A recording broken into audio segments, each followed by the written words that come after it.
Tunaweza mshangilia Bwana kwa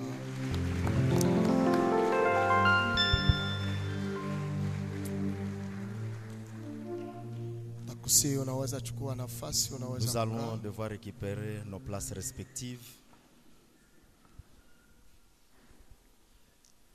Taona ya kwamba kwa leo tunaanza mafundisho kabla ya dakika 10 ili tuweze kuenea saa 4:30. Vous allez devoir constater que nous venons d'avancer notre heure de 10 minutes avant de commencer les. Na ili tuweze kuingia katika neno la Mungu, nataka niweze kupatia programu ya mwaka huu. Et avant qu'on ne puisse entrer dans la parole de Dieu, je vais devoir vous brosser le programme pour cette année. Tumekubaliana ya kwamba mwaka huu uwe mwaka ya mafundisho. Nous nous sommes accordés pour que cette année 2023 soit une année d'enseignement. Na hili tuweze kusaidiana kujua Mungu, tunahitaji kufundishwa. Et là, nous devons tous nous mettre d'accord que nous avons besoin d'être enseignés. Ndio maana tuliweza kuomba siku ya kwanza, siku ya pili na siku ya tano. C'est pour cela que nous avons établi le calendrier chaque semaine, chaque lundi, mardi et vendredi. Kuanza saa 12:30 hadi saa 1:30. De 6h30 jusqu'à 7h30. Yawe siku ambayo tunajifunza neno la Mungu. Pour que nous puissions apprendre la parole de Dieu. Maana tumegundua ya kwamba nous avons constaté que ibada tu ya Jumapili haitoshe kwa mtu kukomaa kiroho. Que le seul culte du dimanche ne nous aidera pas à croître spirituellement. Unaweza fika hapa ni dakika 13 na nyuma 3 naenda. Vous pouvez juste vous présenter ici et passer 30 minutes ici et après vous allez sortir d'ici. Pengine unaulizo hautaweza kuuliza. Peut-être que vous n'aurez même pas le temps de pouvoir poser des questions. Lakini wale ambao wanaenda mbali na Mungu wana muda majifunzo pamoja na Mungu. Mais ceux-là qui marchent loin avec l'Éternel ont besoin d'avoir le temps d'être enseignés par ces dieux. Ndio maana ninakusii, et c'est dans cette logique que je vous supplie, ukipata nafasi unaweza kushinda blanketi ya asubuhi, d'avoir le courage de quitter le lit le matin, ili siku ya kwanza, siku ya pili, siku ya tano, pour que chaque lundi, mardi et vendredi, tuwe pamoja kwa neno la Mungu. Soyons ensemble pour la parole de Dieu. Yale ambayo nataka kufundisha hapa ni yale ambayo tumejifunza kwa juma mzima. Ce que je voudrais juste enseigner, c'est ce que nous avons parcouru tout au long de la semaine. Kwa hivyo sitaweza kuleta yale yote. Et donc je ne saurais pas tout empaler et vous livrer ce message kwa dakika 13 mbele yako, à 30 minutes devant vous. Lakini maombi yangu ni nini? Mais ma prière est telle, Mungu akupatie nafasi kwa hizo siku 3 ambazo tumezungumza. Que Dieu vous fasse grâce pour les 3 jours que nous venons de vous donner. Waliokuja na Biblia watafungua pamoja nami. Pour ceux qui sont venus avec la Bible vont devoir ouvrir ensemble avec nous. Ili tuweze kusoma neno la Mungu. Que nous puissions tous lire la parole de Dieu. Tunasoma katika kitabu cha Kumbukumbu la Torati sura 6. Nous allons lire la parole de Dieu dans Deutéronome chapitre 6. Na mstari wake ni ile ya 4 hadi 6. Et nous allons lire le verset à partir du 4e jusqu'au 6e. Kumbukumbu la Torati sura 6. Deutéronome chapitre 6. Mstari wake wa 4 hadi 6. 4, 5 et 6e verset. Neno la Mungu linasema hivi. La parole de Dieu dit ce qui suit. Sikia Israel. Écoute Israël. Bwana Mungu wetu ni Bwana mmoja. L'Éternel notre Dieu est le seul éternel. Penda Bwana Mungu wako. Tu aimeras l'Éternel ton Dieu kwa moyo wako wote, de tout ton cœur, kwa nafsi yako yote, de toute ton âme na nguvu yako et de yote. toute ta force. Na maneno haya ninayokuagiza Et leo ces commandements que je te donne aujourd'hui yatakuwa katika moyo wako. seront dans ton cœur. Narejelea usomi hii. Nous allons reprendre cette lecture. Kumbukumbu la Torati sura 6. Deutéronome 6, Mstari wake wa 4 hadi ile ya 6. du 4e au 6e verset. Sikia Israel, Écoute Israël, Bwana Mungu wetu ni Bwana mmoja. l'Éternel notre Dieu est le seul éternel. Penda Bwana Mungu wako na moyo wako wote, Tu aimeras l'Éternel ton Dieu de tout ton cœur, na kwa nafsi yako yote, de toute ton âme na nguvu yako yote. et de toute ta force. Na maneno haya ninayokuagiza leo Et ces commandements que je te donne aujourd'hui yatakuwa katika moyo wako. seront dans ton cœur. Kichwa cha somo ambao tunayoyafuatia Le thème que nous allons devoir développer d'ici peu yanasema ya kwamba porte sur kanisa inaitwa kumpenda Mungu. l'Église appelée à aimer Dieu. Kanisa inaitwa kumpenda Mungu. L'Église appelée à aimer Dieu. Tunaposema juu ya neno kanisa, Et quand nous parlons du concept Église, inajumlisha kila mtu yoyote aliyeamini Yesu Kristo kama Bwana na Mwokozi ya maisha yake. cela nous reflète l'image de toute personne qui a cru au Seigneur Jésus comme Seigneur et Sauveur dans sa vie. Hiyo ndiyo kanisa ambayo tunazungumzia. Telle est l'Église dont nous parlons. Hatuzungumzie juu ya kanisa la pahali Nous kama ne parlons jengo pas hili, d'une église locale comme celle-ci, lakini tunazungumzia juu ya mtu aliyekutana na Yesu Kristo mais katika nous maisha parlons yake. ici de quelqu'un qui a rencontré Jésus-Christ un jour dans sa vie. Huyo mtu Cette personne anaitwa kumpenda Bwana Mungu. est appelée à aimer le Seigneur, son Dieu. Wapendwa, Bien-aimés, kitabu hii ya kumbukumbu la Torati ce livre de Deutéronome ni kitabu ambayo inafunua sheria ya Bwana kwa mara ya pili. c'est un livre qui relate la loi de l'Éternel pour la seconde fois. Maana mara ya kwanza Bwana alijifunua katika sheria yake Parce que dès le premier abord, le Seigneur se révélait dans sa loi kwa mlima wa Sinai, au mont Sinaï. na Bwana akazungumzia wana wa Israeli. Et là, le Seigneur a parlé aux enfants d'Israël. Lakini hapa mahali tunapokuwa Et maintenant, dans les cas échéants, ni historia ambayo inaonyesha wana wa Israeli wamefanya miaka 14 katika safari ya c'est kwenda une Kanaani. histoire qui nous renseigne du parcours que les enfants d'Israël avaient effectué, un parcours de 40 ans. Na hii tunayaona katika sura ile ya kwanza. Et ça, nous trouvons dans le chapitre 1er. Unaweza kupata hizo habari Là, za vous miaka pouvez 14 avoir pale. cette histoire de 40 ans des enfants d'Israël. Na katika hiyo sura ya kwanza ya Et dans kumbukumbu la ce même Torati chapitre de Deutéronome, le premier, utajua ya kwamba vous allez savoir que ni kizazi kipya ambaye Mungu anazungumzia. c'est une nouvelle génération avec laquelle l'Éternel est en train de partager, de parler. Kwa sababu Parce que walio wengi walikufa katika jangwa. nombreux sont ceux qui sont restés dans le désert, ils sont morts dans le désert. Wao hawakupata neema kuingia Kanana. Et la plupart n'ont pas eu la grâce d'entrer à Canaan.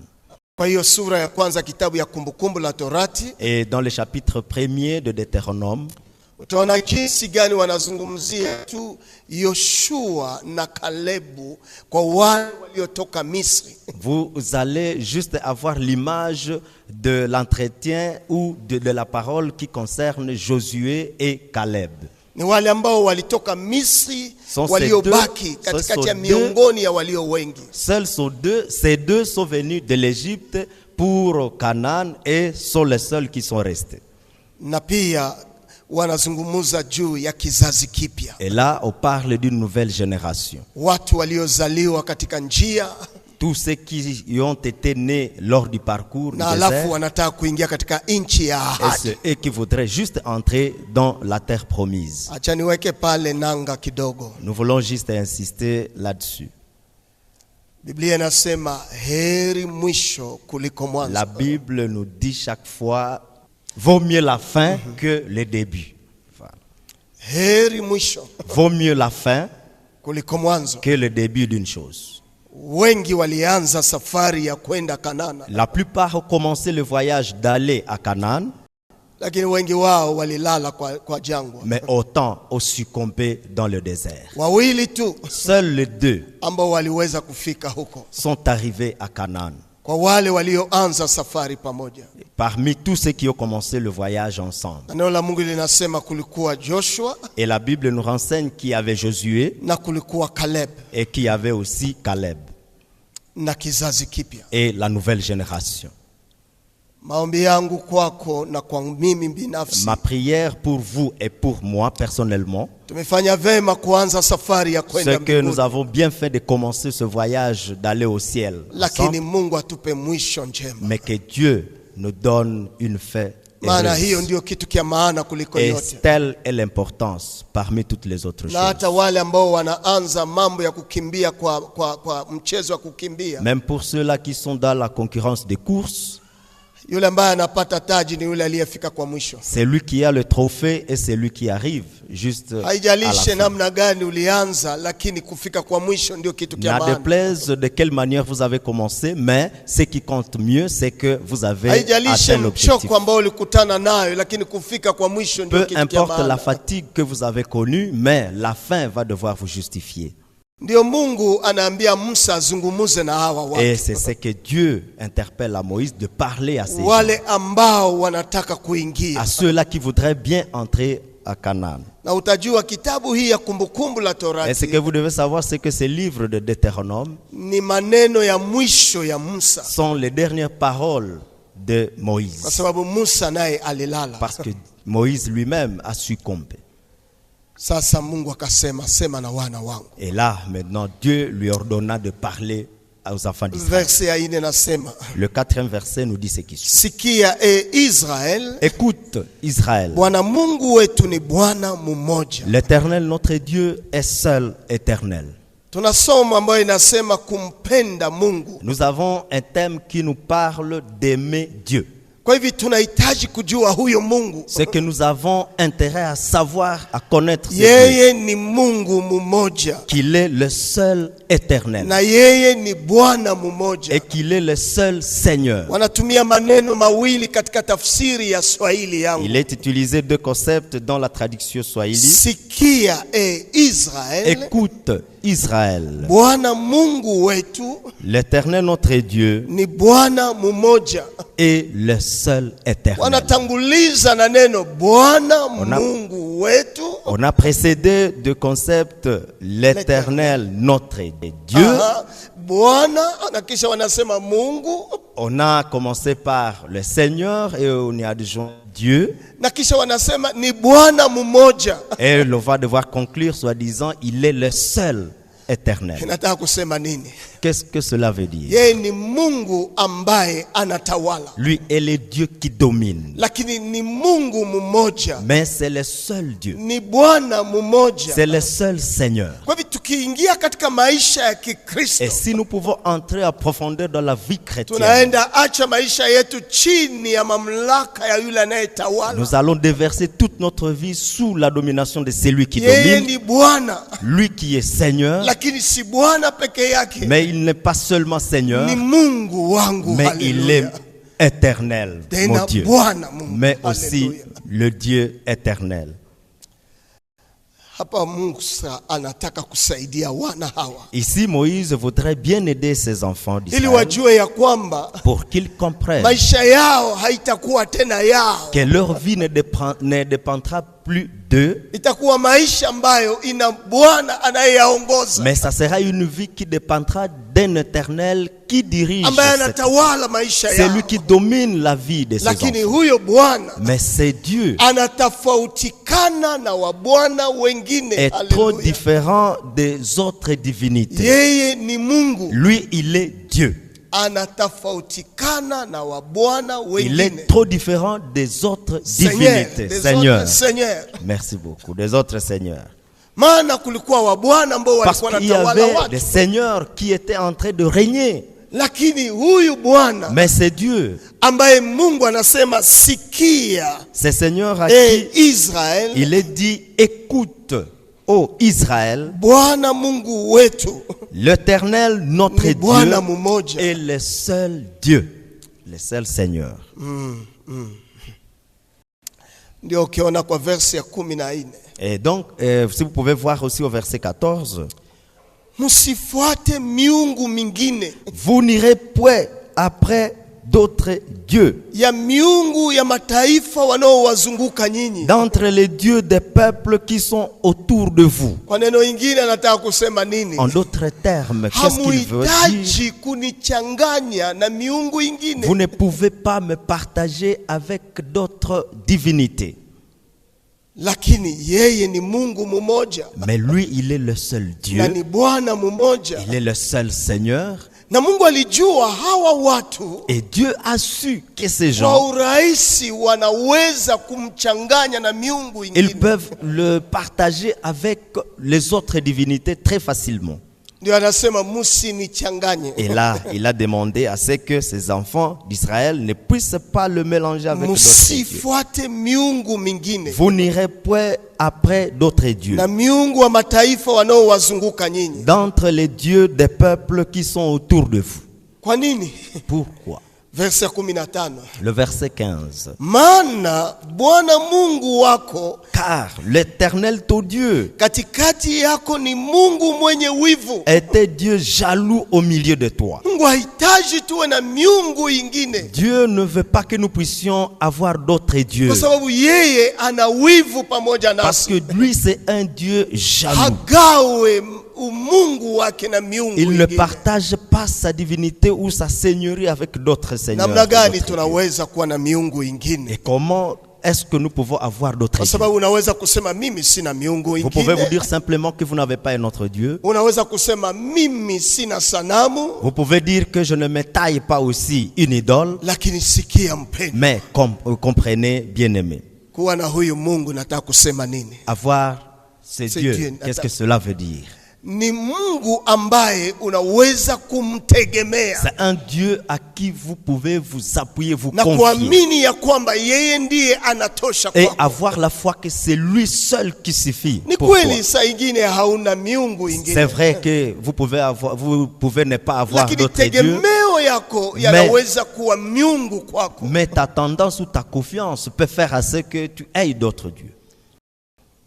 Wengine wanaweza kuwa na Mungu mtu, Et les hommes peuvent avoir un Dieu personne, physique. sawa vile mimi ninaweza kuwa mbele yenu, Par exemple, nous qui sommes ici devant vous, ninawashawishi mnaniamini kupindukia. je vais vous influencer de me croire par-dessus. Non. Hapo utakuwa umekuwa na miungu ingine. Là, vous aurez déjà un autre Dieu.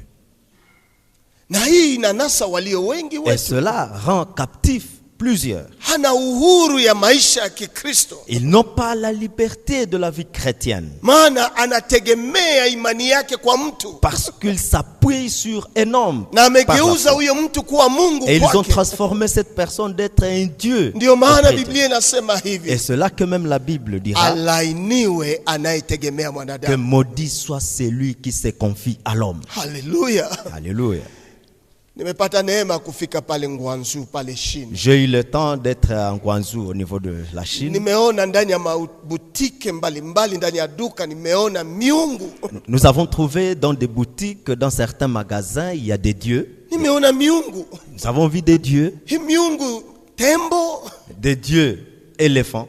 ambayo ni stati ya tembo wanaiweka pale, C'est une statue d'un éléphant. wanailetea matunda, On y entoure de wanaweka maua fruits. kando kando Il y yayo. a des fleurs. Nimeona mtu amechapisha Mungu Buddha On a trouvé qu'il y a aussi le dieu Bouddha. na anachapishwa pale, Il est là, ameiwekwa pale, il est placé. wanamfanyizia zabiu. On lui crée même des holocaustes. Na hii hawafanye kwa kutisha, kwa kuogopa, Mais hapana. ça, on ne fait pas par hypocrisie. Wanaifanya katika onyesho wazi On le wazi. fait solennellement.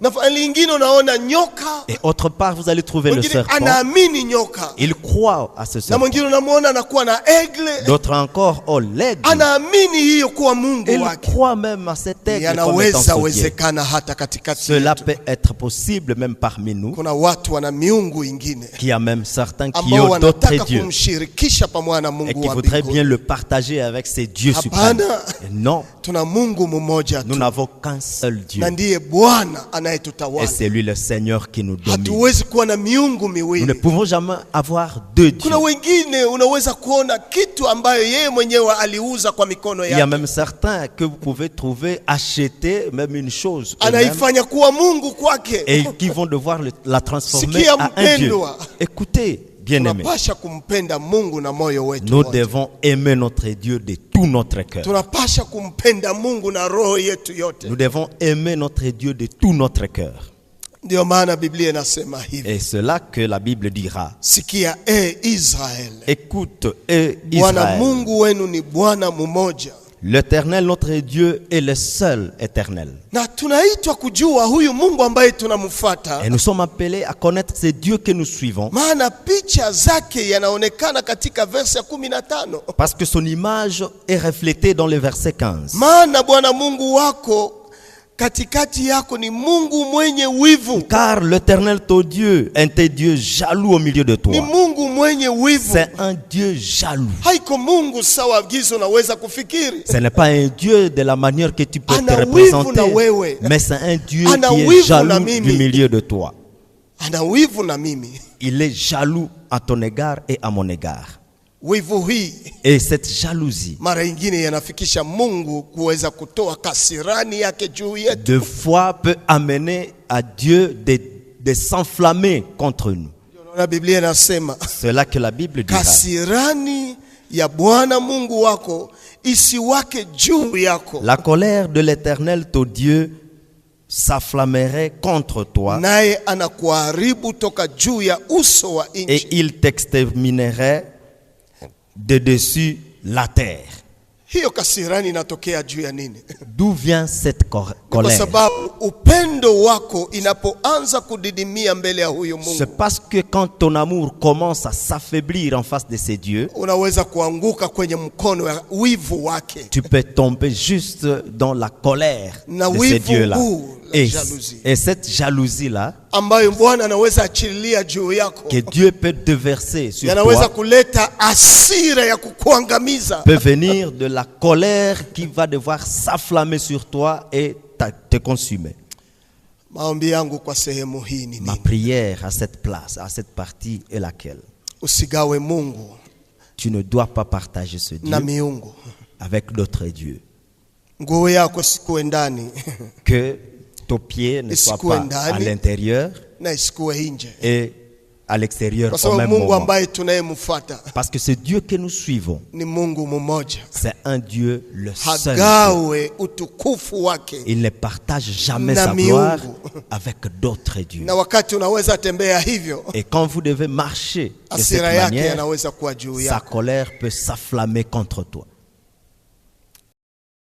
Na Israeli wakati napojua maneno haya, Et quand Israël était déjà au courant de ces paroles, ndipo versi ya 5 nasema hivi: c'est là que le 5e verset dira, penda Bwana Mungu wako na moyo wako wote, tu aimeras l'Éternel ton Dieu de tout ton na cœur, kwa nafsi yako yote, de toute ton âme na nguvu yako et yote. de toute ta force. Maneno haya matatu Et ces trois éléments yanatuita kumpenda katika utu wetu wote. nous amènent à aimer ces dieux dans toute notre Ni intégralité. kusema hakuna sehemu ambayo tutaweka kando kwa Et kumpenda Mungu. aucune partie ne sera du reste. Tumemjua yeye ni Mungu Nous mmoja. savons qu'il est le seul Dieu. Tumemjua yeye ni Bwana Nous savons mmoja. qu'il est le seul Seigneur. Hawezi kugawa utukufu Jamais wake na il ne watu peut wengine. partager sa Yeye gloire ni avec Mungu mwenye d'autres dieux. wivu. Il est le Dieu jaloux. Na kama anagawa ataleta hasira Et yake s'il juu peut yako. être partagé, il pourra s'enflammer contre toi. Basi nini unahitaji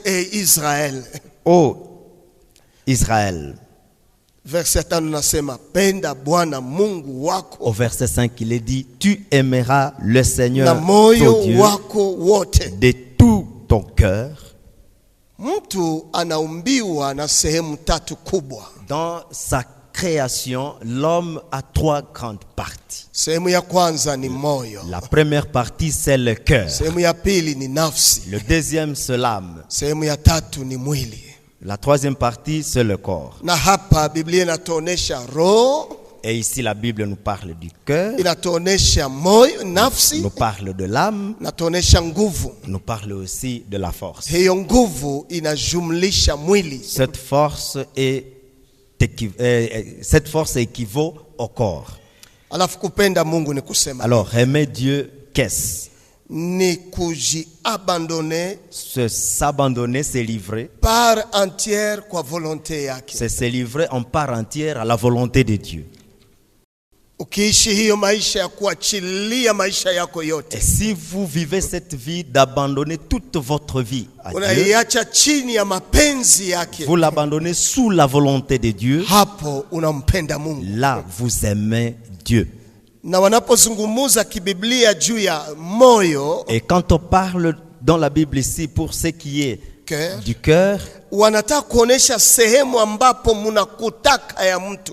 il voudrait bien donner la portion ou la place où il y a la volonté de quelqu'un. Mahali ambapo kutaka kwako inapokaa, ndio kwa kibiblia wanazungumza juu ya moyo. Le dépôt de votre volonté, c'est ça le cœur. Na Mungu wakati anasema utampenda Et quand Dieu dit de l'aimer, que kwa tu dois moyo l'aimer wako wote, de tout votre cœur, inataka kusema hivi, il voudrait bien ni dire, kusema kutaka kwangu kote ça veut dire que dans toute ma volonté, yatakuwa chini ya kutaka kwake. je dois savoir que ça doit être sous la volonté de ces dieux-là. Manake Toute ni ma kusema volonté. haiko tena kutaka kwangu Ce n'est ndio pas à dire que ce itakayoniongoza, n'est plus ma volonté propre à lakini moi, kutaka kwake ndio itakayoniongoza. mais que la volonté de Dieu seul puisse m'orienter. Na anapogusa kusema utampenda kwa nafsi Et yako, quand il va encore dire que tu dois m'aimer de toute ton âme, nafsi gizi tunavyoyajua et de la manière que nous définissons l'âme, ni mahali ambapo hisia za mtu zinapokuwa, c'est un réservoir de sentiments. mahali ambapo tunaweza kuona kucheka kwa mtu, Là, on peut trouver la joie, on peut tunaweza kuona s'exprimer, kulia kwa on mtu, peut trouver des émotions ou des pleurs. tunaweza kuona mtu akitenda msukumo kutoka Nous hisia. pouvons voir juste les agissements de quelqu'un venant du sentiment. Saa ingine anaweza lia, Peut-être qu'il peut pleurer. inatoka ndani ya kulia juu ya furaha nyingi. Cela vient peut-être de la joie, la Saa grande joie, ingine l'extase. analia, Ou peut-être il va pleurer inatoka juu ya kuugua kwake. alors que cela vient des souffrances de l'amertume. Hivi utampenda kwa hiyo hatua ya hisia zako Et donc nous devons aimer Dieu à cette étape de nos sentiments, ambao zinaweza kufunua Mungu uzuri wake qui puissent révéler la bonté de kwa l'Éternel. wakati wa shida. Même en temps de problèmes, Hisia de zako difficultés, zitabaki kumpenda Mungu. vos sentiments doivent rester Kwa wakati auprès wa de Dieu dans son furaha, amour, dans la joie. Hisia zako zitabaki kumpenda Vous Mungu. devez rester intact Wewe dans Mungu vos sentiments. akitawala roho, Ainsi donc, si l'Éternel est en train de dominer le cœur, mahali ambapo kuna kutaka kwako là où il y a ta volonté, na inawekwa chini ya kutaka kwa Mungu, et c'est là sous la volonté du Mungu Seigneur, akitawala hisia zako, et si le Seigneur va dominer tes sentiments, hapo utakuwa umetimiza là amri tu ambayo seras en train anatuzungumzia. d'accomplir le commandement dont on nous parle. Kupenda Mungu Aimer kwa Dieu roho yako yote, de tout ton kwa cœur, nguvu zako zote, de toute kwa ta nafsi force, zako de zote, toute ton ni âme, kujiacha chini ya kutaka kwake. c'est s'abandonner sous la volonté de l'Éternel.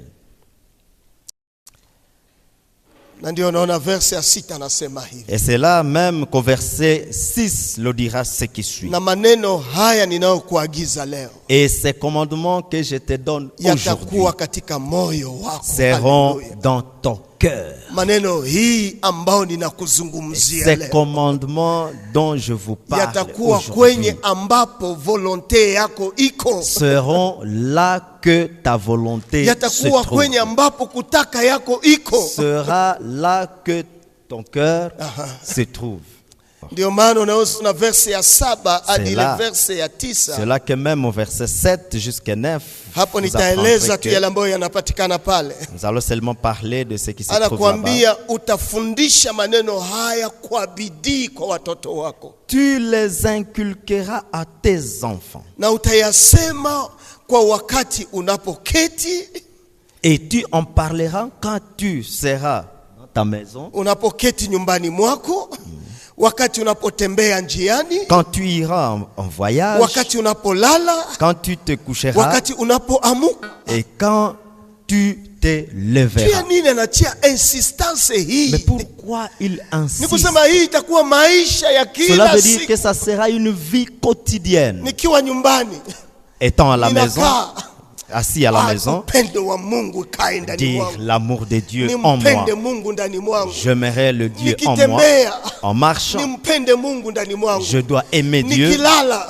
En dormant, nimpende Mungu je ndani dois mwangu. aussi aimer Dieu. Nikiamuka, Même très tôt le nimpende matin, Mungu ndani je mwangu. dois toujours aimer ce Dieu kwa en neno moi. hii tunaweza sema Et hivi. c'est là que nous pouvons dire en Moyo bloc wetu lazima ivae upendo kwa Mungu. que notre cœur doit porter cet amour à Dieu. Maisha yetu lazima yavae upendo Que kwa notre Mungu. vie porte la vie, porte l'amour Kwa sababu envers Dieu. nimeitwa kumpenda. Parce que je suis appelé à aimer Dieu. Na hizo hatua ambayo anatia Et pale. toutes ces étapes telles que numérées, Unasikia verse 8 nasema, au verset 8 par exemple, uyafunge juu ya mkono wako Tu- kuwa alama, tu le liras comme un signe sur tes mains nayo yawe kama pindo katika macho yako. et ils seront comme de frontaux entre tes yeux. Yanaweza kuwa kwa mkono wetu kama alama. Ça peut être sur nos mains comme des Ni signes. kusema hata nikinyua mkono hivi, Même si je peux tourner la main de la utampenda Mungu sorte, kwa tu moyo wako aimeras wote, toujours ces dieux de kwa tout roho ton yako cœur, yote, de toute kwa ton âme, nafsi yako yote.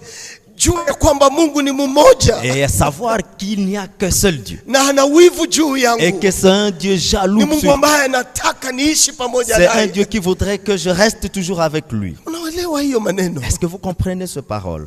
Na ukishuka chini kwa verse ya 9, Et si vous continuez au verset anasema 9, hata utaweka alama kwa mlango wa nyumba yako, et tu écriras même sur le poteau de ta main, ambayo yataendelea kujulisha ya kwamba utampenda Bwana ce qui Mungu wako. continuera toujours à prouver que tu dois aimer toujours Dieu. Nikilamuka, En me réveillant, nataka kutoka ndani ya nyumba, je voudrais bien sortir. ninaona utampenda Bwana Mungu wako. Je dirais seulement que tu dois aimer Dieu. Nikiingia En entrant ndani ya nyumba yangu, dans ma maison, ninaona nitampenda je Bwana dois Mungu toujours wangu. dire j'aimerai mon Dieu. Pendwa, hii ni insistance Bien-aimé, kubwa. c'est une grande insistance. Lakini yatawezekana namna gani nifikie hiyo hatua? Mais cela, comment sera-t-il accompli pour atteindre cette étape? Hiyo ni kazi ya Mungu ndiye C'est atakayeyafanya. le travail que Dieu lui-même doit faire, doit Ndani ya opérer. Kumbukumbu la Torati sura 13 Dans Deutéronome chapitre 30, ni kusema upendo huu c'est dire que cet amour, huwezi kuipata kama ukupitia njia tu ne hii. peux jamais l'avoir si tu n'es pas passé par cette piste. Kumbukumbu la Torati 13 Deutéronome 30, verse ya 6. verset 6e. Na Bwana Mungu wako L'Éternel ton Dieu atatairi moyo wako circoncira ton cœur na moyo wa uzao wako et le cœur de ta postérité. kupenda Bwana Mungu wako Et tu aimeras kwa l'Éternel ton moyo Dieu wako wote, de tout ton kwa cœur, nafsi yako de yote, toute ton âme, ili upate kuishi. afin Haleluya! que tu vives. Hakuna mtu anaweza fikia hatua hii Personne ne peut atteindre cette étape kama haukupitia hiyo upasuaji, si tu n'es pas passé par cette opération. kama hukupitia Si tu n'es upasuaji pas passé par cette ya opération Mungu yeye mwenyewe kwa nafsi que yako. Dieu lui-même a roho exercé yako. dans ton cœur, Na upasuaji hii inasemekana hivi: et cette opération s'explique de cette na manière. Bwana Mungu wako Et l'Éternel ton Dieu atatahiri moyo wako. circoncira ton Kama cœur. moyo wako hayapata kutohara, Et si ton cœur n'a pas encore été circoncis, hauwezi kumpenda Mungu, sûrement que haiwezekani. tu n'aimeras pas ce Dieu.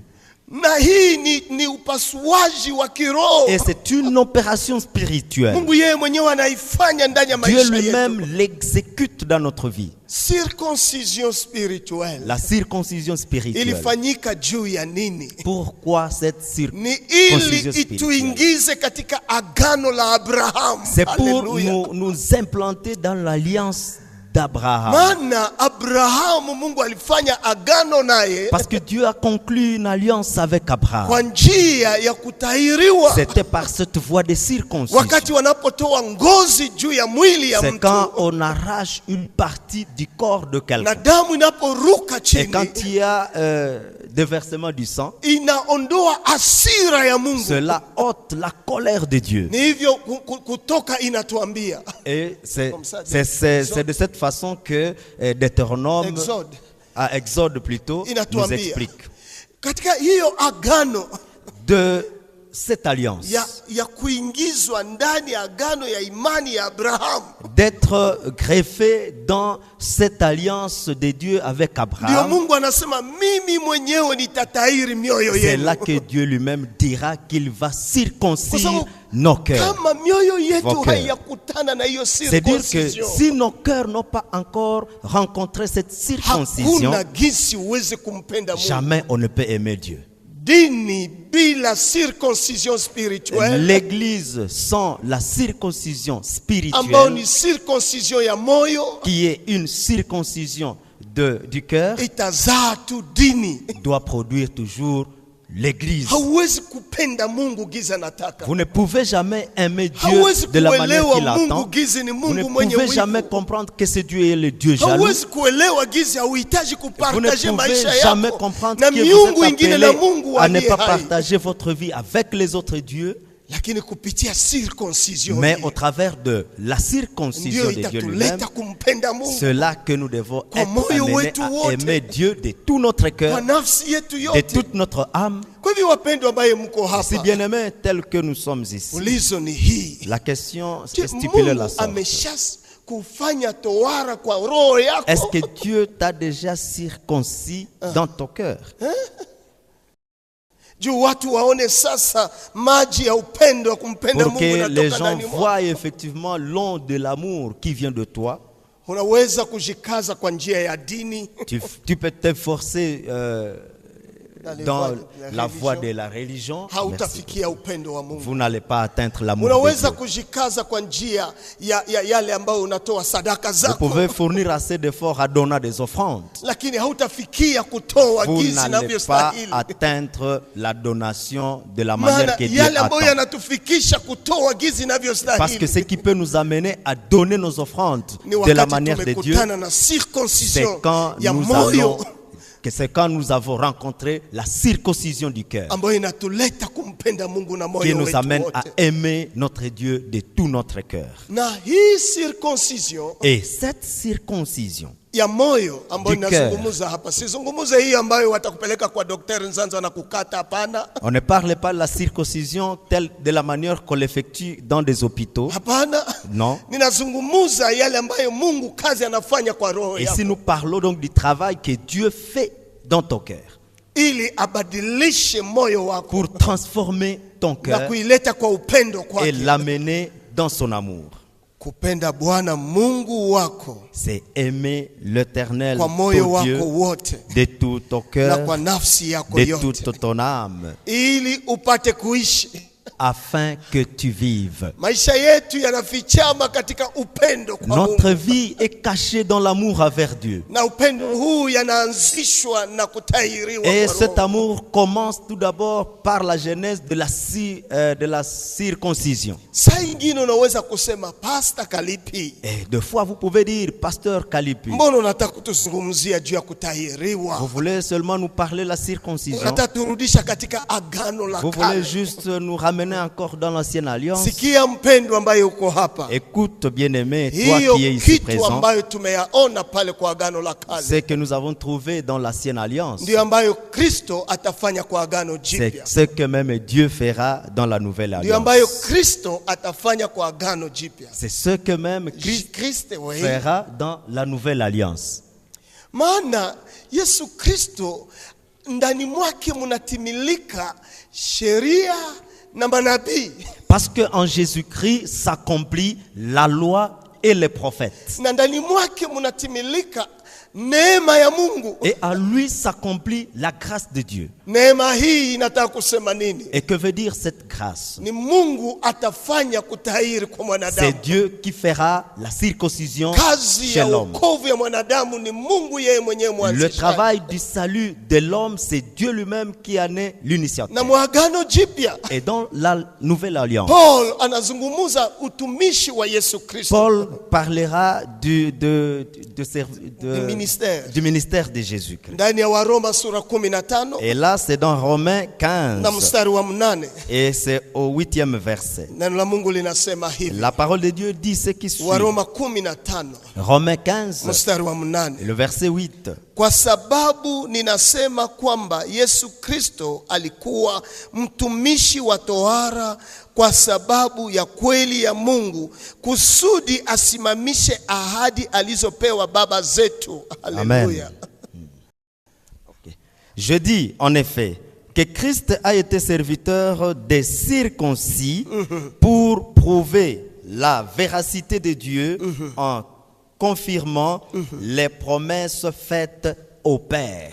Kristo alikuwa mtumishi wa tohara. Christ a été serviteur des circoncis Na alifanya kazi hii pour prouver ili aoneshe yale ambayo ilikuwa makusudi ya Mungu, pour prouver la vérité de Dieu na kusimamisha ahadi alizopewa baba zetu. en confirmant les promesses faites au Père. Kristo anakuya na tohara, Christ vient avec la lakini ni juu circoncision. atuingize ndani ya ahadi za Mungu. Mais c'est pour nous faire introniser. pour nous introniser dans la promesse de Dieu. Ahadi ambao Mungu alikuwa ameahidia baba zetu La Abraham. promesse que Dieu avait déjà faite à Abraham, notre père. Na sasa ukiona tohara ambayo Kristo atafanya, Et quand vous considérez juste la circoncision que Christ va haiko devoir sawa opérer, tohara ambayo unaweza enda Kitatumba. ce n'est Hapana. pas c'est différent de la circoncision que vous pouvez juste recevoir au niveau de Kitatum. Ni tohara ya roho. Mais c'est une circoncision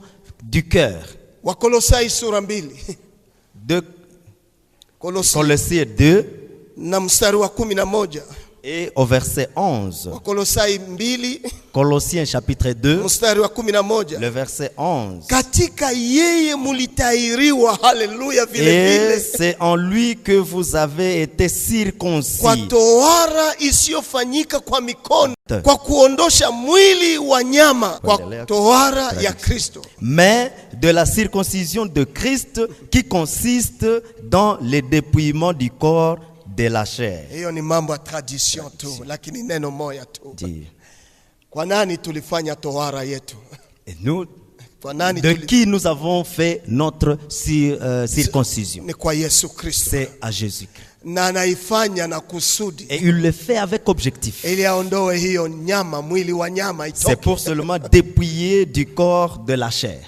Na ukiona yale ambayo alifanya Kristo, Et si vous trouvez ce que Christ a ni yale fait, ambayo ninakuambia utumishi wake ilikuwa ya tohara. c'est ce que nous voulons juste vous dire, que c'était le ministère de la circoncision. Na circoncision hii ni circoncision Et spirituelle, cette circoncision a un caractère ni spirituel. ambayo itatuleta katika kumpenda C'est Mungu ce na qui va moyo nous wetu amener wote, encore d'aimer Dieu de tout notre cœur, kumpenda na roho na nafsi yetu yote, d'aimer Dieu de toute notre kumpenda na âme, nguvu zetu zote. d'aimer Dieu de toute notre force. Pendo ambaye huko hapa, Bien-aimés, vous qui êtes ici présents, yanaweza wezekana cela est possible tatizo lako que ton problème, hauyakutanana na hiyo tu n'as jamais circoncision. rencontré cette circoncision. Unaweza kujililia na kujitetea, Tu hapana, peux juste fournir tous les efforts. lakini Non. siku ambao utaunganishwa na circoncision Mais le spirituelle, jour où tu vas rencontrer cette circoncision spirituelle, upendo wako utamgeukia Kristo. ton amour doit se tourner vers Upendo le Christ. wako itainua uzuri wa Ton Mungu. amour va élever la grandeur de Dieu. Hiyo ndio ukweli wa Biblia. Et cela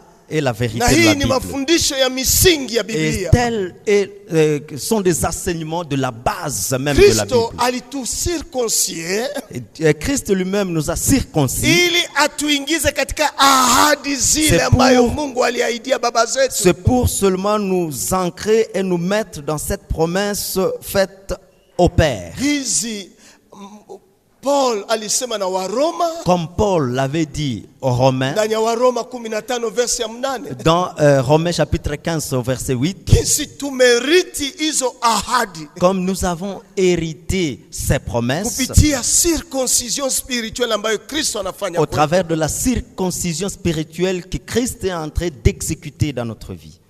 Kumpenda Mungu Aimer Dieu kwa moyo wangu wote, de tout notre cœur, kwa roho yangu yote, de toute mon âme, kwa nafsi yangu yote, toute mon âme, kwa nguvu yangu de yote, toute ma force.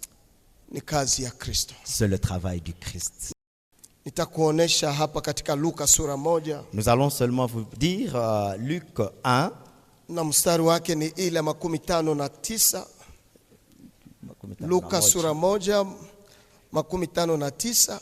Luc 1er et le verset 59. Yanatuonesha jinsi Yohane Mbatizaji naye alipitia katika circoncision C'est un ambayo verset ilikuwa qui nous kawaida. parle de Jean-Baptiste qui est passé aussi par la circoncision. Siku ya 8 wakakuja kutahiri mtoto, wakamwita Zakaria sawa na jina la baba yake. Le huitième jour, ils vinrent pour circoncire l'enfant et il l'appelait Zacharie du nom de son père. Mama yake akajibu akasema, sivyo, Mais sa mère prit la parole et dit, non, lakini ataitwa Yohane. il sera appelé Jean. Nyuma ya circoncision Après la circoncision, alipewa jina. il a été attribué un nom à Jean. Na ndani ya Luka sura 2 Et dans Luc chapitre 2, ukiangalia 21, si vous lisez le 22e verset, le 21e verset, na zilipotimia siku 8 za kutahiriwa mtoto, le 8e jour auquel l'enfant devait être circoncis, jina lake liliitwa Yesu, étant oui, vous pouvez continuer. kama lilivyoitwa na malaika mbele ya kuchukuliwa mimba. Étant arrivé, elle lui donna le nom de Jésus, nom qu'avait indiqué l'ange avant qu'il fût conçu dans le sein de sa mère. Yohane Jean, kama charniere ya kuingiza watu kwenye agano jipya, comme charnière d'apporter les gens vers la nouvelle alliance, ambaye anachukua agano la kale lui qui porte l'ancienne alliance na kuileta kwa agano jipya. et déverser vers la nouvelle alliance. Nikitaja charniere ni kama unaweza kamata ile encadrement, Quand je parle de charnière, c'est comme vous pouvez juste considérer l'encadrement na unakamata mlango ambayo sasa itafunguka. et vous prenez donc la porte là qui sera ouverte. Afu Yohane Mbatizaji kama ilo encadrement ya Ancien Testament Et donc Jean-Baptiste, comme étant l'encadrement de l'Ancien Testament, alipitia tohara il est passé par la circoncision na akapewa jina. et il lui a été attribué un nom. Na Yesu Kristo kama mlango mkuu ya agano jipya Et Jésus-Christ, comme la grande porte de la nouvelle alliance, alipitia tohara il est passé aussi par la circoncision akapewa jina. et il lui a été attribué aussi un nom. Mpendo ambaye ulikuja kusoma nasi kwenye Bien-aimés, vous ibada qui êtes hii, venus prier ensemble avec nous dans ce culte, fahamu ya kwamba Mungu ametuita kumpenda, vous devez savoir que Dieu nous appelle à l'aimer.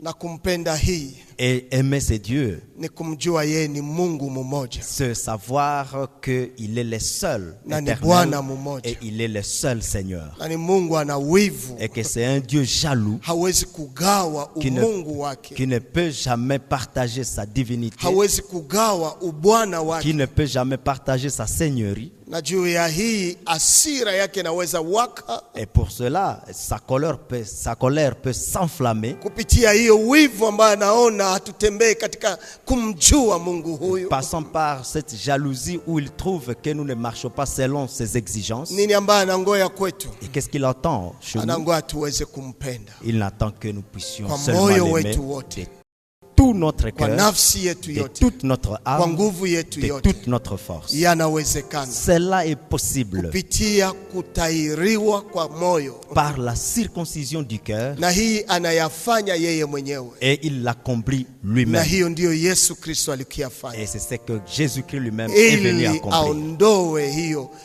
nyama iliyokuwa juu pour yetu dépouiller le corps, du corps la chair kwa qui était tohara sur nous ya kiroho au travers de la circoncision du cœur. ambayo yanaweza kuturudisha kwenye upendo Ce qui kwake, peut encore nous ramener vers l'amour. na hii ni neno de Dieu. moja tu Et ça, c'est seulement une ndio ambayo parole wainjilisti wanaita kuzaliwa mara que ya les pili. évangélistes appellent naître de nouveau. Kuzaliwa mara ya pili Naître de nouveau. kwa kazi ya Yesu Kristo Au travers du travail du ministère de Christ. yanatusukuma kumpenda. Ça nous amène à l'aimer. Mwache tuombe Mungu. Laissez-nous prier.